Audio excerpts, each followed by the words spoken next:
여러분 누군가를 사랑해 보신 적이 있으십니까? 누군가를 사랑하게 되면 우리에게 가장 먼저 나타나는 변화가 있습니다. 바로 그 사람이 궁금해진다라는 것이죠. 그 사람이 무엇을 좋아하는지, 또 어떤 음식을 좋아하는지, 무엇을 할 때 기뻐하고, 또 표정이 안 좋으면 왜 그렇게 표정이 안 좋은지, 그 사람에 대한 궁금증으로 우리는 가득 차게 됩니다. 무엇을 하든지 어디 있든지 그 사람만 생각이 나는 것이죠. 오늘 우리가 읽은 이 시편 119편의 시인도 그러했습니다. 이 시인은 끊임없이 이 119편 안에서 주의 말씀을 사랑한다고 고백합니다. 얼마나 주의 말씀을 사랑하면 이 176절이나 되는 긴 장이 하나님의 말씀을 향한 사랑의 고백으로 차 있을까요? 오늘 이 시편을 통해서 우리가 말씀을 사랑한다는 것이 무엇인지, 또 그 말씀을 통해 자신을 나타내신 그 하나님을 어떻게 사랑하는지 함께 나누고자 합니다. 첫 번째로 말씀을 사랑한다는 것은 하나님을 사랑하기에 악한 길에서 자신의 발을 멈추는 것입니다. 오늘 함께 읽은 본문 101절과 102절을 다시 한번 함께 읽겠습니다. 시작. 내가 주의 말씀을 지키려고 발을 금하여 모든 악한 길로 가지 아니하였사오며 주께서 나를 가르치셨으므로 내가 주의 규례들에서 떠나지 아니하였나이다. 아멘. 시인은 주의 말씀을 지키기 위해 자신의 발을 금했다고 표현합니다. 가고 싶은 곳이 있고 또 나를 유혹하는 자리가 있지만 그 모든 악한 길로부터 자신의 발걸음을 스스로 제한했다는 것을 이야기합니다. 여러분, 진정한 사랑은요, 감정의 고백으로만 끝나지 않습니다. 진짜 사랑하면 그 사람이 싫어하는 것을 하지 않죠. 그리고 그 사람이 기뻐하는, 그 사람이 좋아하는 것을 하게 됩니다. 아무리 말로 사랑한다고 외쳐도 그 사람이 끔찍히도 싫어하는 행동을 반복한다면 그 사랑의 고백이 정말 진심을 담은 고백인지 우리 의구심이 들 것입니다. 성도가 죄 유혹 앞에서 발걸음을 멈추는 이유는 단순히 벌을 받을까 무서워서가 아닙니다. 하나님을 사랑하기 때문이죠. 하나님의 말씀을 기억함으로 하나님을 사랑하기 때문에 그 죄에서 멀리 떠나는 것입니다. 내가 이 길로 걸어가면 이 길로 계속 걸어가서 죄 가운데 머물게 되면 내가 정말 사랑하는 그 하나님이 근심하게 될 것을 알기 때문에 하나님께서 미워하시는 그 악한 길에서 내 발을 스스로 돌이키는 것입니다. 여러분, 하나님을 사랑하기 때문에 무언가를 선택해야 되는 순간 하나님의 말씀을 기억하며 그 말씀에서 벗어나지 않기 위해 애쓰고 노력하게 된다라는 것이죠. 여러분, 하나님을 사랑하십니까? 정말 그 하나님의 그 말씀을 사랑하십니까?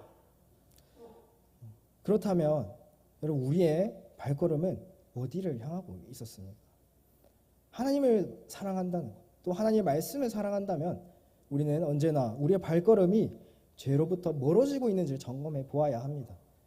우리의 입술의 고백이 아니라 우리의 삶을 통해서 우리가 하나님의 말씀을 사랑한다고 고백해야 할 것입니다. 매 순간, 선택의 순간 우리의 선택이 정말 하나님의 말씀 위에서 이것이 정말 옳고 정말 하나님께서 기뻐하는 길인지 분별해야 할 것입니다. 우리에게 죄의 유혹이 몰려올 때 우리에게 주신 하나님의 말씀을 기억하시길 소망합니다. 말씀을 사랑함으로 또 하나님을 사랑하기 때문에 하나님께서 기뻐하지 않는 자리에서 과감히 떠나는 그 거룩한 결단이 저와 여러분 가운데 있기를 소망합니다.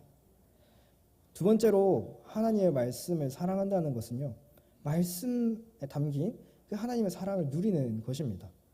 우리 함께 본문 103절을 함께 읽도록 하겠습니다. 시작. 주의 말씀의 맛이 내게 어찌 그리 단지요 내 입의 꿀보다 더 다니이다. 아멘. 시인은 지금 하나님의 말씀의 맛이 내 입술의 꿀보다 더 달다고 고백을 합니다. 왜 이렇게 고백하는 걸까요?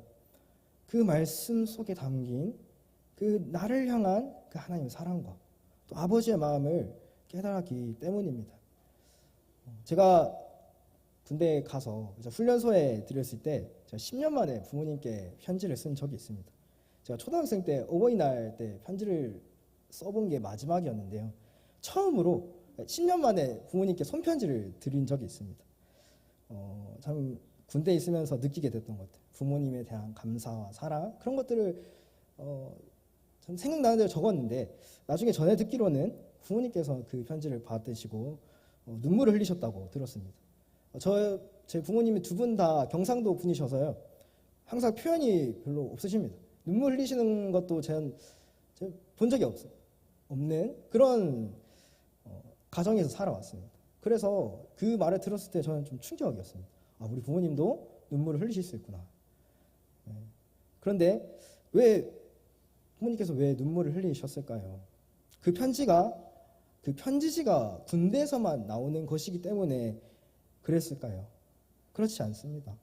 그 편지에 담긴 부모님 향한 제 마음이 부모님을 감동시켰기 때문입니다. 여러분, 하나님 말씀이 그렇습니다.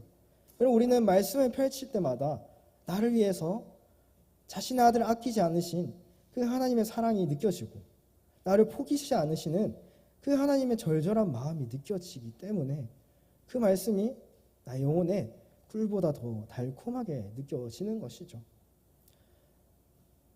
여러분, 이 말씀을 통해서 이러한 사랑을 누리고 계십니까? 성경을 펼칠 때마다 우리를 위해서 자기 아들을 내어주신 그 사랑 가운데 우리는 거하고 있습니까? 이 말씀을 통해서 그러한 하나님의 사랑을 깊이 누리기 위해서는 어떻게 해야 할까요? 가장 먼저 해야 되는 것은 바로 말씀을 읽는 것입니다. 말씀을 읽어야 합니다. 그저 내 머릿속에 들었던 것들을 막 떠올리면서 하는 것이 아니라 우리가 가진 그 성경을 읽고 또 읽어야 합니다. 계속해서 읽으면서요. 읽고 또 묵상하면서 그 하나님의 사랑이 나를 향한 그 사랑이 어떤 것인지를 우리는 깊이 묵상해야 합니다. 그리고 그 묵상한 것을요, 우리 내 옆에 있는 우리 성도분들과 함께 나누고 또 그 나눈 것을 내 삶에 적용할 때 하나님께서 부어주신 그 은혜와 사랑을 느낄 수 있을 것입니다. 그러다 보면요, 우리는 더 많은 시간을 내서 하나님의 말씀을 읽게 됩니다. 더 깊이 묵상하고 싶어지고요. 그 말씀에 순종하고 싶어집니다. 날마다 그 하나님의 사랑과 임재 가운데 하나님을 더욱더 바라게 되는 것이죠. 사랑하는 성도 여러분, 오늘 설교 후에 예배 후에 성경 퀴즈 대회가 있습니다. 시작하기 전에 엄청난 열기가 느껴졌는데요. 오늘 이 퀴즈 대회가 그저 하나의 행사로 그치지 않고 하나님의 말씀을 더 사랑하게 되는 계기가 되기를 소망합니다. 말씀이 더 궁금해지고 말씀이 더 읽고 싶어지며 그 말씀을 통해서 자기 아들을 내어주신 그 사랑을 깊이 경험하게 되는 그런 오늘 시간이 되기를 소망합니다. 이제 말씀을 맺도록 하겠습니다. 사랑하는 성도 여러분, 말씀을 사랑한다는 것은요, 단지 성경책을 가방에 잘 모시고 다니는 것을 의미하지 않습니다. 말씀을 사랑한다는 것은요, 이 말씀에 담긴 그 하나님의 사랑을 경험하고 말씀을 통해서 자신을 드러내신 그 하나님을 뜨겁게 사랑하는 것입니다. 하나님을 사랑하기 때문에 죄악의 길에서 내 발을 과감히 멈추어 서는 것. 그 말씀에 담긴 그 하나님의 사랑이 너무나 감격스러워서 날마다 그 말씀을 사모하는 것. 이것이 진짜 말씀을 사랑하는 자의 삶입니다. 이번 한 주간 우리에게 말씀으로 자신을 드러내신 그 하나님을 뜨겁게 사랑하시기를 소망합니다. 그래서 우리 입술에서도 주의 말씀이 내 입술에 어찌 그리 단지요 라는 이 시인의 고백이 마르지 않는 그런 복된 삶이 되시기를 주님의 이름으로 축원합니다.